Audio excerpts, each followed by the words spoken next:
Assalamualaikum, salam sejahtera. Kita masih lagi dalam bab 1, organisasi tisu tumbuhan dan pertumbuhan. Kali ini kita akan berada dalam subtopik terakhir bab 1, 1.3 lengkung pertumbuhan. So, ada 3 objektif yang awak kena tahu. Yang pertama, awak boleh perihalkan jenis tumbuhan berdasarkan kita hidup. Yang kedua, boleh mencerakinkan lengkung pertumbuhan. Ada tumbuhan semusim, dua musim dan saka. Last one, mengeksperimen untuk mengkaji lengkung pertumbuhan dalam tumbuhan. Okey, jenis tumbuhan berdasarkan kita hidup boleh dibagikan kepada 3. Yang pertama, tumbuhan semusim. Yang kedua, dua musim. Dan yang ketiga, tumbuhan saka. So, we go through one by one. Yang pertama, tumbuhan semusim. So, tumbuhan ni dikatakan mempunyai satu kitar hidup untuk semusim atau setahun sahaja. Biasanya dia akan mati selepas melengkapkan kitaran biologinya. Dia bermula daripada percambahan sehingga diakhiri dengan berbunga atau penghasilan biji benih yang baru. So, contoh yang diberikan pokok padi, pokok labu dan pokok tembikai. So, let's say macam pokok padi ni, kita tak pernah nampak pokok padi yang sama menghasilkan beberapa kali hasil. So, once kita dah tuai dia, awak kena tanam balik dengan pokok padi, biji benih pokok padi yang baru. Jenis tumbuhan kedua, tumbuhan dua musim. Okay, poin yang pertama, tumbuhan ini mengambil masa 2 tahun atau 2 musim pertumbuhan untuk melengkapkan kitar hidupnya. Musim pertama, pertumbuhan tampang, iaitu pertumbuhan untuk struktur akar, daun dan batang sahaja.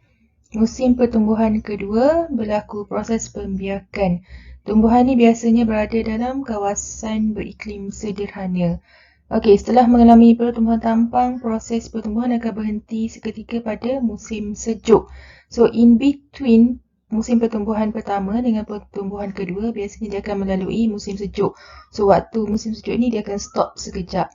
Okey, bila dah masuk musim bunga dan musim panas, pertumbuhan kedua diteruskan sebagai persediaan untuk membiak. So, dalam proses pembiakan ni, dia akan berbunga, dia akan hasilkan buah serta biji benih dan last sekali dia akan mati. So, contoh tumbuhan dua musim, pokok kupis, pokok bunga balon ayam dan juga pokok lobak merah. So, contoh-contoh yang diberikan ni tak semestinya dia punya life cycle mengambil masa 2 tahun. Tapi 2 musim. Okay, so musim tu bergantung kepada jangka hayat setiap pokok. Okay, last one, tumbuhan saka. So, tumbuhan ni hidup lebih daripada 2 tahun. Okay, dia mempunyai jangka hayat yang panjang bergantung kepada spesies dan keadaan. Dikelaskan kepada 2 kategori. Yang pertama, tumbuhan berkayu saka. Yang kedua, tumbuhan herba saka. So, dia boleh jadi dicot atau monocot. Kebanyakan tumbuh saka mampu berbunga dan berbuah berkali-kali sepanjang hidupnya.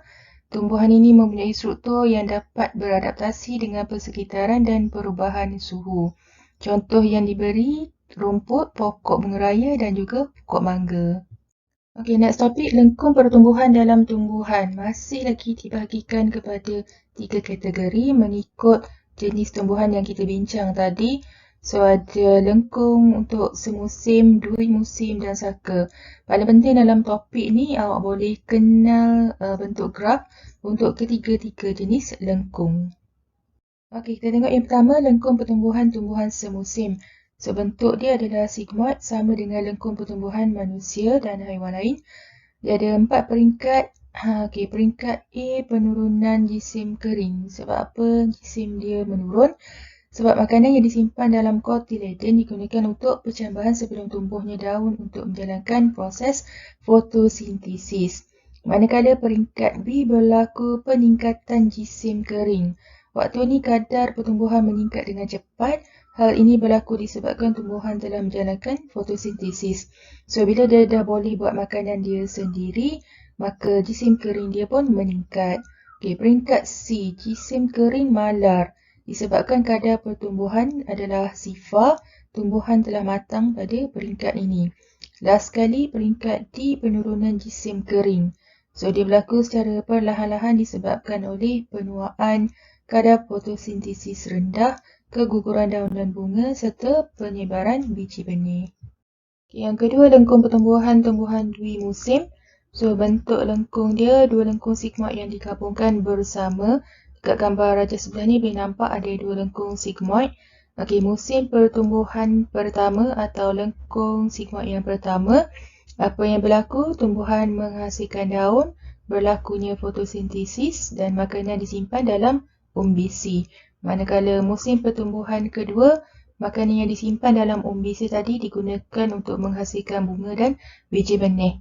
Okey, so antara musim pertama dan musim kedua ataupun lengkung sigmoid yang pertama dan lengkung sigmoid kedua, ada garis pemisah dekat sini. So, seperti yang kita bincang tadi, antara dua musim ni biasanya akan lalui musim sejuk. Waktu musim sejuk, tumbuhan, dia punya pertumbuhan akan berhenti seketika. So, disebabkan itu, dia punya jisim kering ni akan drop sedikit. Right? Lengkung pertumbuhan yang ketiga dan terakhir, tumbuhan saka. So, lengkung pertumbuhan terdiri daripada jujukan sigmoid yang kecil. Lengkung pertumbuhan pada setiap tahun berbentuk sigmoid. Kalau tadi tumbuhan semusim dan dua musim, dia ada satu dan dua lengkung sigmoid saja. Tapi untuk tumbuhan saka, dia ada lebih daripada dua lengkung sigmoid. Dan pertumbuhan berlaku sepanjang hayat selagi dia hidup.